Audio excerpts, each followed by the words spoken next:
Welcome back to the channel. In today's video, we are moving on to episode 3 of my Finding My Letterboxd 4 series. One of my favorite movies. Well, that's okay. It's such a hard question. Oh, it's so difficult. Nervous about saying these are my 4 favorite. Like, someone's gonna get mad at me. And if you're new to this series, it's pretty much just a series where I'm going back and I'm rewatching some of my favorite films of all time, and I'm trying to get a better representation of what my true Letterboxd 4 is, or is the point of the series just to determine that the 4 films that I had in there all along were really my true Letterboxd 4. So here is my Letterboxd 4 right here. I've already done Little Women and Get Out are the first 2 episodes in this series. I'll put this video as well. We'll put them in a playlist so you can go back and watch those other videos if you want to go and check those out. So without further ado, let's jump into today's video, which is... Quel en est le titre? Portrait de la jeune fille en feu.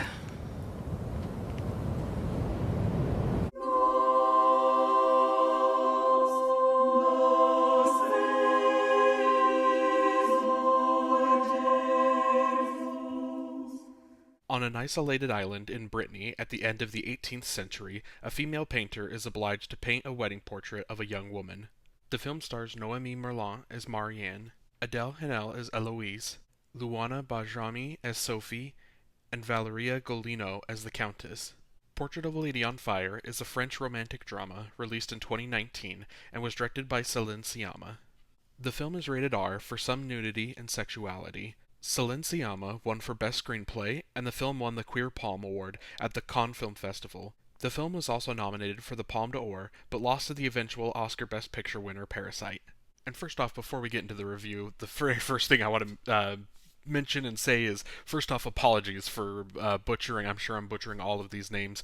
I am familiar with kind of the pronunciation on a couple of them, but I still am sure I'm gonna, even as I'm saying their names multiple times throughout this, I'm sure I'm gonna accidentally kind of slip into multiple different variations of how I'm saying the name. So again, apologies for butchering these names.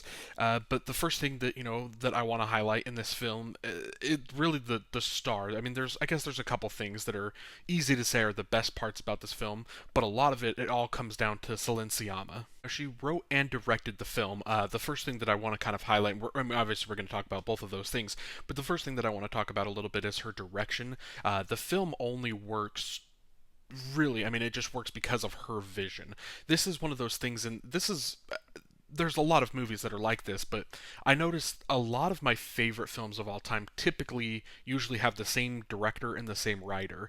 It's usually a 1-2 punch for like my favorite films, just because when you do that, what that does is it just creates a full vision for you. It's easy to, I think, direct a script that you've written in the sense that you wrote it in a certain way. You know exactly what you were seeing when you wrote the script, and so then when you're directing, you're able to kind of really get, not only just the performances out of your actors, but also just kind of be able to get certain shots set up a certain way, being able to make sure that the mood or things are right, and that's not to say that a director can't do that if they didn't write the script. Obviously there are great directors and there are great writers that they can kind of carry that out on their own, but I think it's when you get a singular vision of the writer and the director together that it really is just that vision as a whole is really what sells me on a movie and what really makes me just kind of fall in love with the movie. She also just makes multiple, I think, decisions in this film that work very well. For example, one of the things is just the kind of the opening of the film.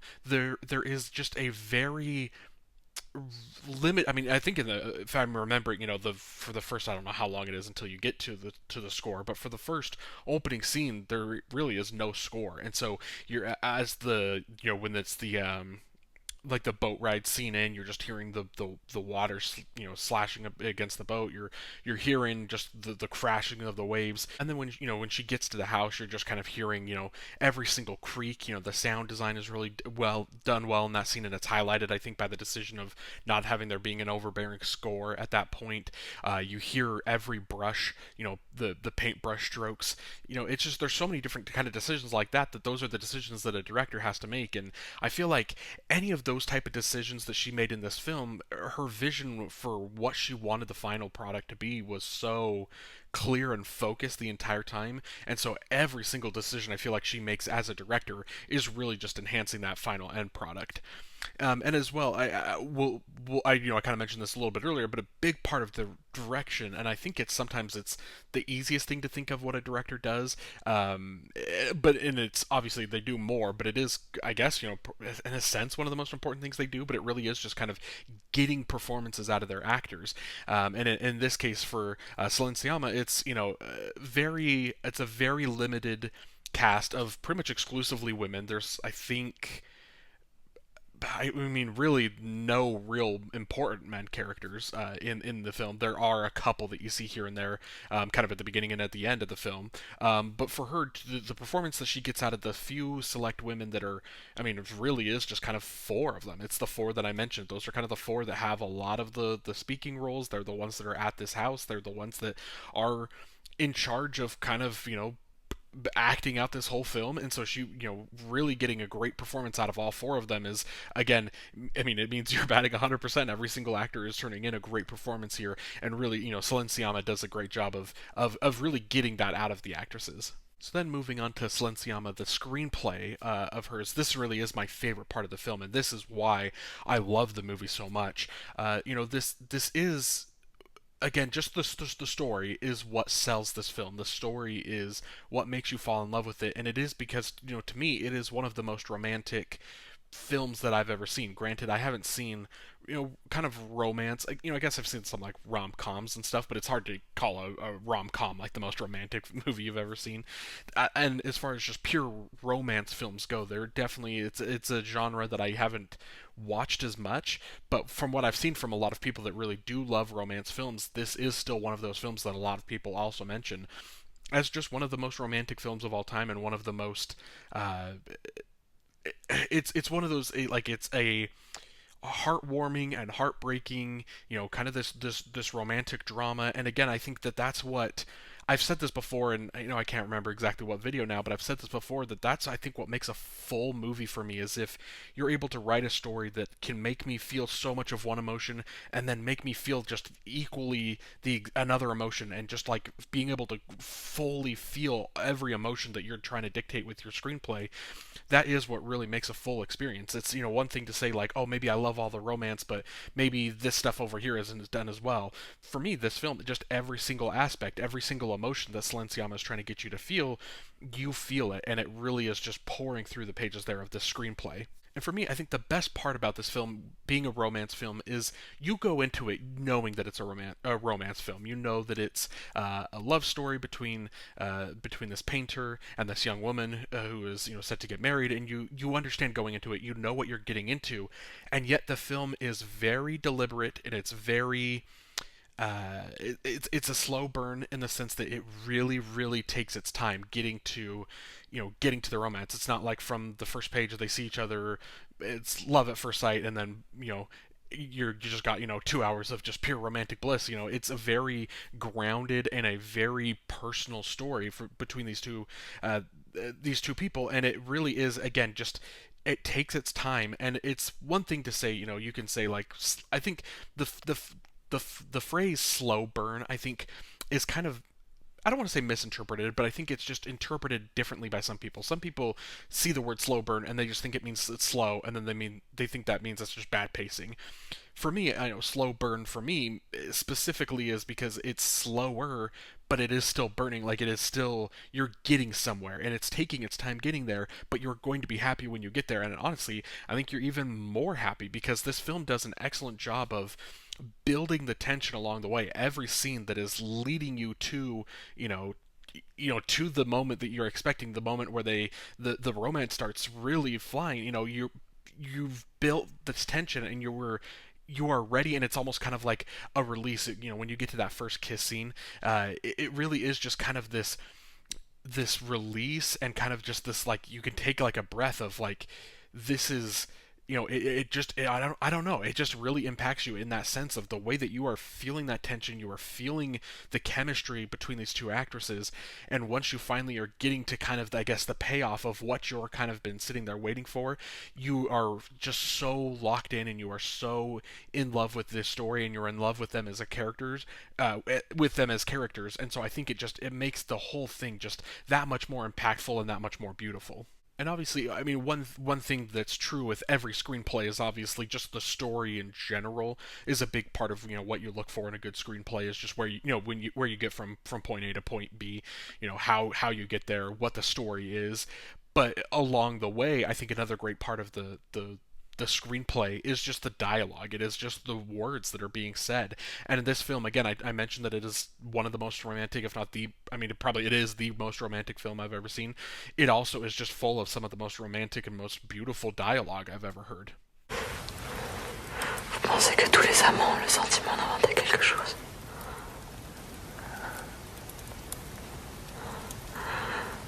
Je sais les gestes.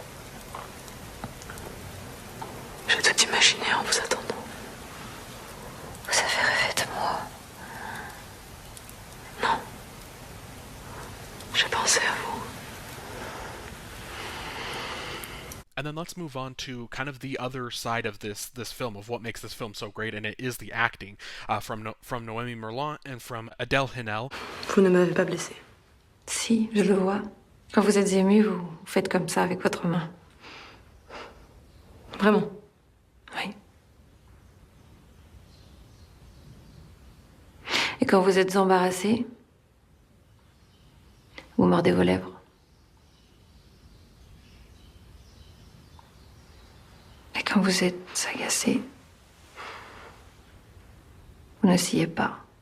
What makes this work again, and in addition to, I was kind of mentioning when I was talking about the direction of this, of being able to get these great performances out of these actresses, again, I mentioned that there's only really 4 actresses really that kind of have multiple lines or that are like very involved in the story, and 2 of them obviously are kind of the main focus.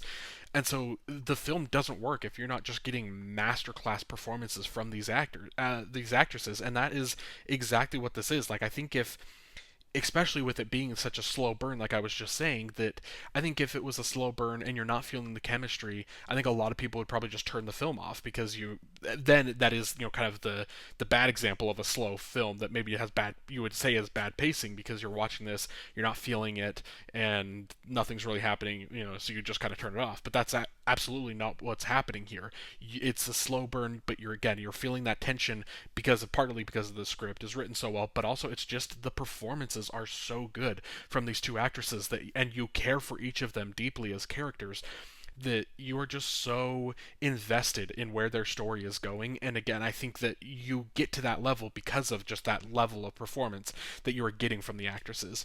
Si vous me regardez, qui je regarde moi?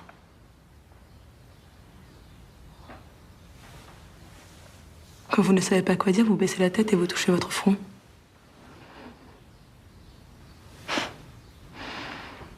Quand vous perdez le contrôle, vous haussez les sourcils.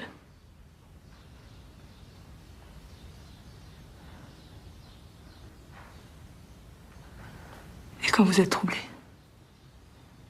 vous respirez par la bouche. And part of their chemistry that I think is so important to highlight is just, I mean, again, obviously I talked about some of the most romantic and beautiful dialogue, and so they do have a lot of chemistry in that sense, but it is just the chemistry of them being together. It's one of those things. I think you watch romantic movies. I mean, I guess just any movie, you can tell when if there's chemistry between 2 actors. Whether, I mean, if it's a romance, obviously it's, if you just don't feel anything between the 2 actors, if there's no spark there, it's harder to maybe get invested in their performances. And I mean, it's the same thing if just not even romance movies, just any movie in general. If you've got 2 main characters and they're supposed to be friends, or they're supposed to be this or whatever, if the actors themselves are not selling you on whatever it is that they're trying to sell you on, it's hard to really get connected to their story in general. And in this, again, just the dialogue is so well done that you're invested invested in, their conversations. But for me, the biggest thing, the biggest piece of chemistry that they have that is just beyond the dialogue is just the stares. This is one of those movies where you could make, and I'm sure there is, I guess I haven't looked up on YouTube, but I wouldn't be shocked at all if there isn't just like a super cut. Someone has made an edit of just all of the longing stares, the eye contact, the chemistry that you're feeling from like the physical acting between the two actresses, of the way that they're looking at each other while they're talking or while one of them's looking away, the way that they still have the stares. It makes you feel like a yearning that they have for each other. Just the way that they use that specifically. I mean, just staring as a kind of a body language, as a form of communication, or a form of like a love language of just staring, is something that's just crazy to me, that I in no other film would have I ever just thought of, looking or glancing or staring at someone and using that as a way of like seeing, or that being a way that it is portraying the love that these characters have for each other. It really is just, it's one of those, it just makes the film so beautiful and makes it so intimate in that sense of, they don't have to just be saying I love you every 3 seconds for you to like feel the romance. It's just a simple glare, a simple glance, a stare at each other, and you're just immediately you're feeling that love that they have. And then kind of one of the final things that I want to talk about a little bit, in terms of like highlights of the film specifically, is the final scene of the film. Now, I'm not going to exactly say what is going on in the final scene, but I will just say that it is. I don't know if this is for sure, but I mean, if you've watched other videos on this channel, you've heard me mention how much I love final scenes or final moments, kind of the final shot of a film, and that's something that for me that like can elevate a film. It can be one of those things where it's like, yeah, I was enjoying this, but if a film just like nails the ending, nails the final scenes, like if you leave the theater or you leave that film on just like such a high note, that is something that has just, I've learned that for me that pushes me like over the top on a film, to where like I can go from liking something to loving it if you really just nail that ending. And this is one of the best endings to a movie I've ever seen, especially just the final shot. And again, I was kind of saying a couple seconds ago that I don't know if this is necessarily was the first film that I kind of like decided that I'm like, oh, I guess honestly, if I'm thinking about it, it's probably like Inception was probably the first film where I was like, oh, that film, like it nailed the ending so much that I'm like, that made me love it even more. So I guess it goes back quite a while, but Portrait of a Lady on Fire was one of those films when I was seeing it in theaters, just that final scene playing out. And it's kind of one of those things like you can tell when you're watching the movie. Some movies you can't always tell, but with Portrait of a Lady on Fire, you can tell as it's like happening, as it's playing out. I mean, from the scene in total, it is one of those scenes that you can tell you're at the final scene. Like, this is the end of the movie. We've reached the end of their story right here. And you go into these final a couple minutes with that in mind, knowing that we are at the end, and then you get, again, I'm not going to really exactly say what's happening, but you get the kind of the final shot that lasts for 90 seconds, 2 minutes straight, something like that, maybe even longer, of the camera just solely focused on one character, and we're just watching her as she's experiencing something, and you sit there and you're kind of like watching her experiencing something, and you just like, it becomes an experience for yourself of just being able to sit there, see this beautiful, emotional moment that is playing out on screen, and you're just sitting there kind of, for me, the first time I saw this, just kind of jaw on the floor, just in awe of just how emotional I was just kind of watching this for the first time. And I think that's just, again, for me, there's a lot of films where I talk about if you can nail the ending, if you can nail the final shot like this film does, it truly is just, it elevates the film, just to another level. Now, you might have noticed when I was talking earlier, when I do the introduction to the film, I usually kind of finish by talking about, like, the Oscars and, what awards it won at the Academy Awards. And you'll notice that for Portrait of a Lady on Fire, I just mentioned the awards that it won at the Cannes Film Festival. I didn't mention anything about the Oscars, that was because that this wasn't France's submission that year in 2019. And again, this is nothing against Les Miserables, which was the film that France did submit that year, because that was actually a really good film.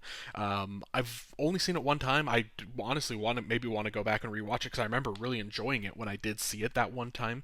So this is nothing against that film. I understand, why you might submit that, but it's kind of like looking back at it and seeing this was a film that really should have been France's submission, because this is a masterpiece. This is one of the best films, truly, just, I mean, one of the best films ever made, it feels like. And so many people, and I know a lot of people kind of have that same opinion and that same feeling with this film. So it just kind of, it's crazy in hindsight looking back and seeing that. This is also to say that a film isn't only, shouldn't only be judged based off of Oscar success. Like, that really truly does not mean anything. It doesn't mean you can't enjoy a film if it didn't have success at the Oscars. It is just kind of like knowing kind of how much I care and kind of pay attention to the Oscars a little bit. I do just wish that the film was able to get that recognition. But again, it's in no way to say that the film is suddenly worse just because it didn't get any recognition at the Oscars. And, there are some films like Anatomy of a Fall, Godzilla Minus One, El Conde, RRR, Bardo, False Chronicle of a Handful of Truths, Parallel Mothers. These are some recent examples I could think of off the top of my head of the last couple years or so that received Oscar nominations outside of Best International Film without receiving the Best International Film. Some of these weren't even the submission for their country, and some of them were, but some of them were just this was the only, they weren't even eligible for international film, and they were still able to kind of break out and get nominations elsewhere. Unfortunately, Portrait of a Lady on Fire never quite got that momentum. But while I'm talking about Oscars a little bit, I just want to just to show you again just my love for this film, I want to just list off the categories that, if it were up to me, I probably would have nominated it in every single one of these categories, and I feel like it should have got these nominations at the Oscars anyway. The first obviously being Best Picture. As I keep going, you're obviously going to hear so many nominations coming in that you're going to be like, okay, obviously you get that many nominations, you're going to be Best Picture worthy. And this is a quick little exercise, I guess, of just kind of going through these categories.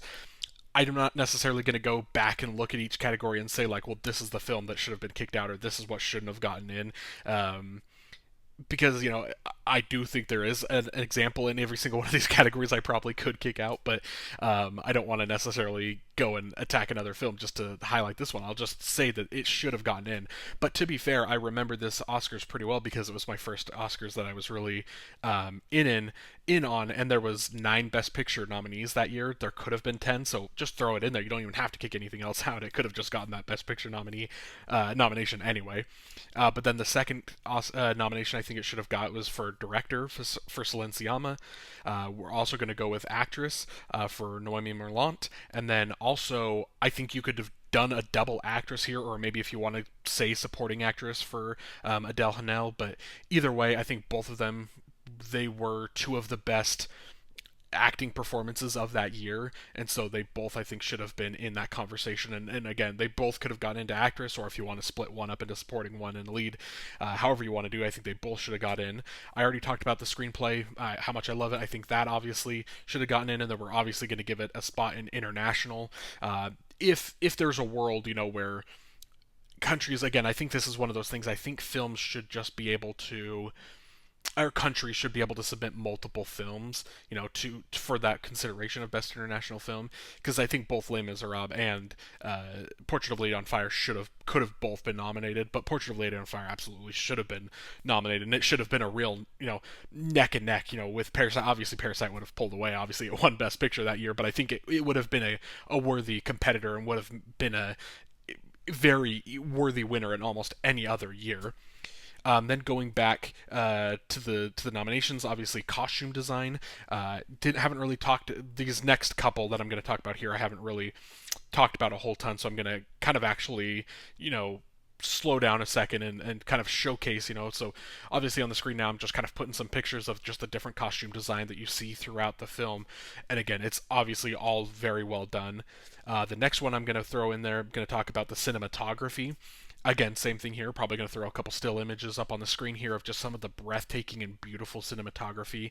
And the way that a lot of this cinematography is done in a sense that it is like the film is edited and like framed to highlight the cinematography. Obviously, you're talking about the scene, the running scene where she's chasing after her and running out there. You hear again the waves just crashing up against the island, and the way that it is framed in that sense, just the cinematography of this film is just breathtaking. Then next, just going to talk about the production design. That's something that I think it could have easily been nominated for. Just again, that the house that they are in. I mean, the majority of this film all just kind of takes place inside this house, and there's so many different rooms, there's so many different things, and then just again, as you go outside, kind of onto the beach, or to just outside of this the house that they're in, there's just so many different bits of production design that I think are beautiful, and again, just worth highlighting. And then there's two other categories that sound design and editing. Those would have been cool, and maybe for me I would have put them in there, but they're not necessarily must have nominations. Sound design specifically, just because I think it's kind of a little different of a sound design. If I'm not mistaken, this year 19 or the 2020 Oscars, it was 1917, and then Ford v Ferrari. This was back when they had sound design and sound editing, two different sound categories. I believe they split those, but again, it just kind of shows you that one of the films that did really well in sound was a war film, and then the other one is a car racing film. And so obviously very different sound design in this film, but again, like I was talking about earlier, the sound design I think was done so well that you're hearing creaks on the floorboard, you're hearing every paintbrush stroke, and it's just everything. Like the sound I think added to kind of the beauty and the romance of this film. So it's something that I probably would have nominated, but I totally can see why it doesn't. But all in all, I guess I should have numbered these. What is this? That's 5, 6, 7, 8, 9 nominations that I think it should have gotten, plus 2 more that it could have gotten. So again, this is just it's easy to say that I would have nominated for all these, and I think it should have got nominated all these because this is just one of my favorite films of all time. And again, like I was just saying, Oscars don't mean everything. You don't judge every single movie based off of its success at the Academy Awards, but it is something that for me, I wish, kind of a film that I love this much, I wish it could have gotten that recognition, because I do think that there's a chance that Portrait of a Lady on Fire is probably underseen, and a lot of people maybe haven't even really heard about it. And obviously every year the Oscars come around and people haven't heard of half the movies anyway, so it's hard to say that the Oscars would have given it that boost to get it a little bit more popular and a little bit more mainstream. But I really just think that this is a film that I think a lot of people, especially if you were passionate about movies and you love film and you haven't seen this, then I just highly recommend checking this out, because I love it so much. And it's one of those films that it's just, I love it because every single aspect of the film, from the direction to the performances to the crafts, everything is coming together, and it is just creating just a beautiful romantic film. So this is just definitely one of those films that I wish I could experience again for the first time. Like, that's how much I love this film. And that very first time that you see this film, it is emotional, it's beautiful, it's heartbreaking, it's everything that you go to the movies for, it is here in this beautiful film. And again, I love this film so much. So for the rating, obviously it's staying a 5 out of 5 stars. And then the next question of, is this film staying in my Letterboxd 4? That's the point of this series. Again, the first 4 episodes, this being episode 3, the first 4 are just kind of going over what's in my Letterboxd 4. And like I said with the first 2, I kind of determined that those are pretty much locks. As long as I'm keeping my Letterboxd 4, like my 4 all-time favorite films, like those 2 are just about as locked as they can be. I will say with Portrait of a Lady on Fire, for now, obviously it's staying in because I haven't seen anything else to bump it out. But I will say that Portrait of a Lady on Fire is the most replaceable. It is kind of like in that 4 slot. So this is the film that I love it, and I do recommend you check it out. But in the future of this series, as we're going through, and if I find something that can jump up into the Letterboxd 4, this is probably the film that will get moved out. But for now, it is staying in there, and I'm comfortable with it being there. It is, again, just a beautiful film that I love so much.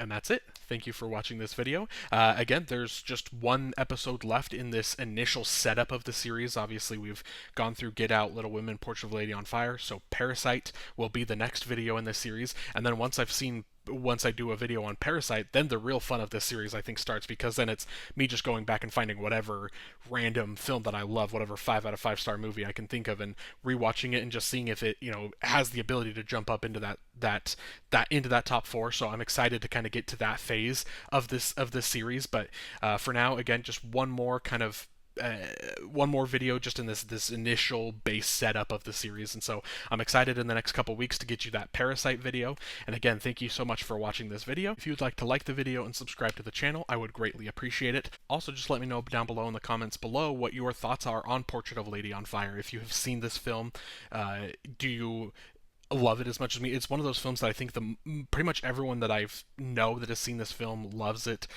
So yeah, just let me know how much you like this, or let me know if you've never even heard of it. And I highly recommend you go and check it out, because it is just a very beautiful and just intimate piece of storytelling that really will just captivate you. So again, thank you so much for watching the video, and I hope you guys have a great day.